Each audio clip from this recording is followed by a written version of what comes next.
नमस्कार दोस्तों, आप सभी का फार्मर सपोर्ट चैनल पे स्वागत है। और आज हम बात करने वाले हैं सीआरडी को लेकर के कि सीआरडी फार्म में आ जाती है और सीआरडी को कैसे हम ठीक कर पाएंगे। सीआरडी का ट्रीटमेंट हम आपको बताने वाले हैं, साथ ही साथ में सीआरडी के लक्षणों की पहचान भी बताएंगे।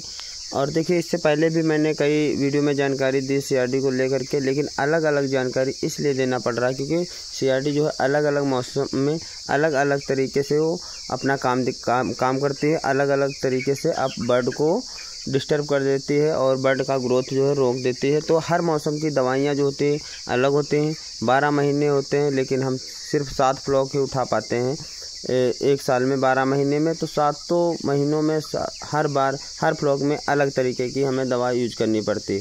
ऐसा नहीं है कि एक ही दवाई से हम सारा मैनेजमेंट एक साल का देख सकते हैं। कोई ऐसी मेडिसिन नहीं है जिससे कि एक ही बार जिसका यूज कर लिया उससे हमको लाभ मिल गया, उसके बाद हम उसको अगली बार भी लगाएंगे तो उससे लाभ मिल जाएगा, ऐसा कुछ नहीं। देखिए, पोल्ट्री जो है वो मौसम पे डिपेंड करती है, तो मौसम के अनुसार सीआरडी बनती है और मौसम के अनुसार हम दवाई उसको देते हैं।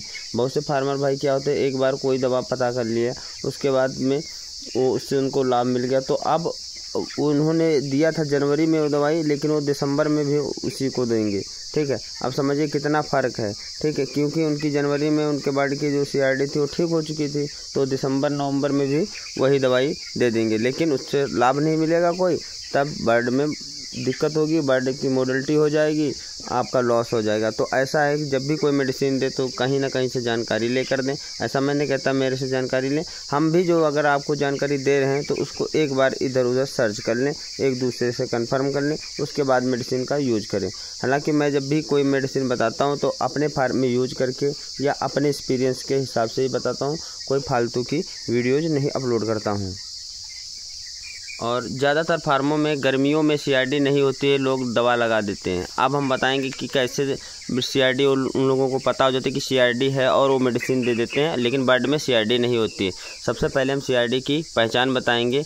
इन महीनों में जैसे मई जून जुलाई, इन महीनों में जो गर्मियों में ये सीआरडी होती है, तो सीआरडी नहीं होती तब भी लोग क्या करते हैं, मेडिसिन लगा देते हैं, तब सीआरडी बन जाती है। तब सीआरडी इतनी मजबूती से आती है कि उसको हम फार्म से हटा पाएँ, ये हमारे लिए नामुमकिन हो जाता है।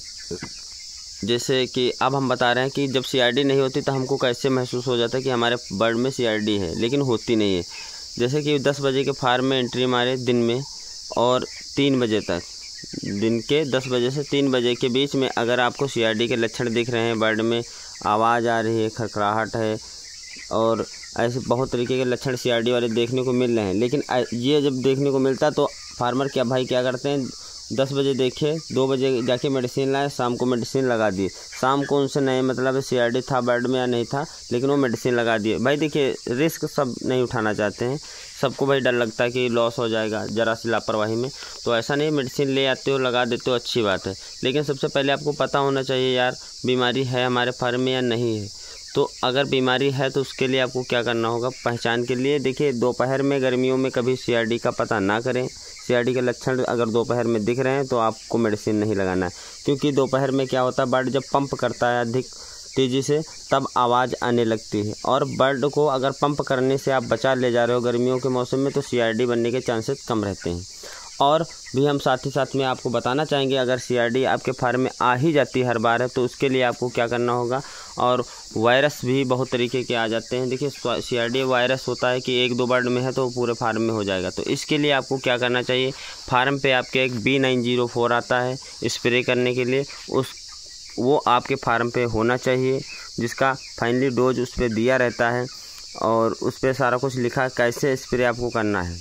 मेरे पास यहाँ पर जहाँ पर मैं वीडियो क्रिएट कर रहा हूँ यहाँ पर मौजूद नहीं है, तो नहीं आपको दिखा पा रहा हूँ, चलिए मैं ऐड कर दूँगा इसमें फ़ोटो, तो वहाँ से आप देख लीजिएगा कैसे क्या आपको करना रहेगा। तो B904 का स्प्रे आपको वीकली करवा देना चाहिए, जिससे कि सीआरडी के लक्षण जो होंगे वो भी ख़त्म हो जाएंगे और अन्य वायरस भी नहीं फार्म में आएंगे। और उसका स्प्रे फार्म के अंदर भी आप कर सकते हैं, बर्ड पर भी कर सकते हैं और फार्म के आसपास भी बाहर कर सकते हैं। ऐसा करने से सीआरडी और वायरस आने के चांसेस जो हैं कम हो जाते हैं। अगर आपको ज़रा भी चांसेस दिख रहे हैं सीआरडी आने के हैं तो आपको स्प्रे B904 का कर देना चाहिए। मात्र 100-120 रुपये का मिलेगा, उससे आपका कोई लॉस भी नहीं होगा, ना तो ज़्यादा इन्वेस्टमेंट होगा, आप और बहुत बड़े लॉस होने से बच भी सकते हैं। साथ ही साथ में अगर CRD बन चुकी है और B904 का स्प्रे कर चुके हैं तब भी अगर CRD है तो उसके लिए क्या करना है आपको। देखिए ये मौसम जो है बहुत ज़्यादा CRD अटैक नहीं कर पाएगा इस मौसम में। ये है वायरस ऐसे जैसे IBH है, गम्बेरो है, ये बहुत बड़ी बड़ी बीमारियां हैं जिससे कि फार्म हमारा साफ़ हो सकता है। CRD का लक्षण दिखेगा लेकिन बाद में ये वायरस में कन्वर्ट हो जाएंगे, बड़े वायरसों में कन्वर्ट हो जाएंगे। उसके बाद हमारे फार्म में ज़्यादा से ज़्यादा नुकसान होने के चांसेस बढ़ जाते हैं। तो इसी के लिए हमको B90 का पहले स्प्रे करवाना फार्म के आसपास में और बर्ड के ऊपर, जिससे कि हम वायरस से बच सकेंगे। और उसके बाद अगर CRD तब भी हमको दिख रही तो इसके लिए कफ सिरप आता है, विनकाफ आता है, वीकॉफेक्स आता है, इसको आप ले लीजिएगा।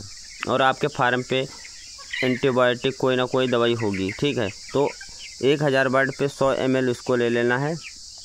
विनकाफ हो या वीकॉफेक्स हो, ये लगभग 50 रुपये का 1 लीटर मिलता है। वीकॉफेक्स और विनकाफ दोनों 50 रुपये की है कीमत 1 लीटर की, लेकिन कहीं कहीं पर 70-80 रुपये पर लीटर भी दिया जाता है। 5 लीटर का जो बॉटल आता है वो लगभग 270-280 रुपये का पड़ जाता है। और लगभग जो अगर पुराने जानकार आदमी हैं तो उनको 230 तक भी मिल जाता है।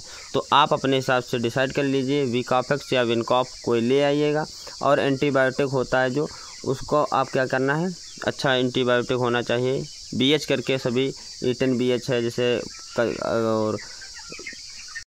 और भी कई तरीके की एंटीबायोटिक आते हैं। हर कंपनी अलग अलग एंटीबायोटिक बेच रही है और जो कंपनी से फार्मिंग कर रहे हैं तो वहाँ पर एंटीबायोटिक आपको मिलती है। तो वीकॉफेक्स आपको 100 ml ले लेना है, 50 ml एंटीबायोटिक ले लेना है। इसको मिला करके एक साथ में आपको 6 घंटे का डोज दे देना है। इसके बाद ये डोज आपको निरंतर 3 दिन देना है। इसके बाद आपको कोई दवाई नहीं देना, आपके फार्म से CRD गायब हो जाएगी।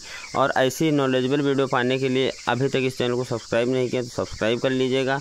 अगर आपको कोई डाउट है, कोई दिक्कत है भाई, तो आप हमसे कमेंट में पूछ सकते हैं। और इंस्टाग्राम का मैंने लिंक भी दे रखा है, तो वहाँ से आप हमसे बात भी कर सकते हैं और अपने सवाल भी कर सकते हैं। और साथ ही साथ में अगर कोई बड़ी समस्या है तो आप हमसे जानकारी लेकर के आप उस पर हमसे वीडियो भी बनवा सकते हैं, जिसमें हम आपको विस्तार से जानकारी दे पाएंगे। तो इस वीडियो को यहीं पे समाप्त करना चाहेंगे।